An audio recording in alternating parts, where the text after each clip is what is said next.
If Shedeur Sanders steps under center for the Browns in Week 12, this won't be a novelty. It'll be a full-on storyline with real stakes. Dillon Gabriel is in concussion protocol. Kevin Stefanski says he'll retake the job when he's cleared. And that uncertainty is exactly what creates this moment. A fifth-round rookie whose first regular season snaps were ugly, suddenly thrust into the spotlight against a hungry Raiders defense. Flash recap first. Sanders' debut was rough. 4 completions on 16 attempts for 47 yards, 1 interception, a fumble, 2 sacks, and a passer rating that barely registered. Those numbers aren't just box score noise. They reflect timing issues, decision latency, and protection breakdowns. He also wasn't getting first-team reps in practice. This was a half-prepared quarterback asked to do a full job under pressure. That context matters. This is not about panicking. It's about being realistic. From the Raiders' point of view, this is a clear blueprint. Attack the pocket, force him to process faster than he has to, and make the Browns pay for piecemeal preparation. 3 tactical priorities stand out. First, turn up the pressure early and often. Sanders' comfort with pre-snap reads and his progressions look shaky. A well-timed stunt, a disguised blitz, or a spy that forces him to hold the ball will create negative plays, sacks, strip opportunities, hurried throws. The Browns' offensive line has been beaten up. Cleveland allowed 6 sacks in the Jets' loss, and Sanders was sacked twice in his partial debut. The Raiders should prioritize edge rushers on obvious passing downs and mix zone pressure to confuse protections. Second, simplify the coverage concepts and eliminate cheap yards. Give the pass rush time by allowing your underneath defenders to bracket tight ends and crossing routes. Young quarterbacks live off easy checkdowns and small completions to build confidence. Take those away.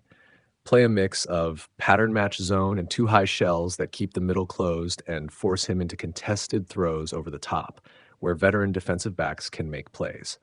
Don't over-rotate. Let the rush do the talking while the second level stays disciplined. Third, be ready for the bootlegs and QB runs. Sanders is a runner. When his receivers are blanketed, he'll scramble or try to create downfield. Contain him with disciplined edge play and a roving linebacker who can scrape to the flats. Don't sell out entirely for the sack. One gap discipline on the edges will limit big gains and force him back into third and long situations. There's also a psychological element. Rookie quarterbacks fed into media narratives are targets. The Ravens' Kyle Hamilton made a point of mocking Sanders' college celebration after the sack. Opposing defenses will use any rallying cry to keep up the pressure. The Raiders should stay professional and avoid cheap theatrics, but they should also recognize that forcing turnovers and scoring off mistakes is the fastest route to victory against a makeshift offense. Special teams and situational football matter too. If the Browns are forced into long third downs because they can't move the chains, that shortens the clock and hands momentum to the Raiders. Winning time of possession and converting third downs will be critical. Flip field position and watch Cleveland press, and pressed quarterbacks make mistakes. What about the Browns' plan? If Gabriel isn't cleared, Sanders will get at least a full week of practice and preparation, which changes things. A prepared rookie looks different from an emergency fill-in.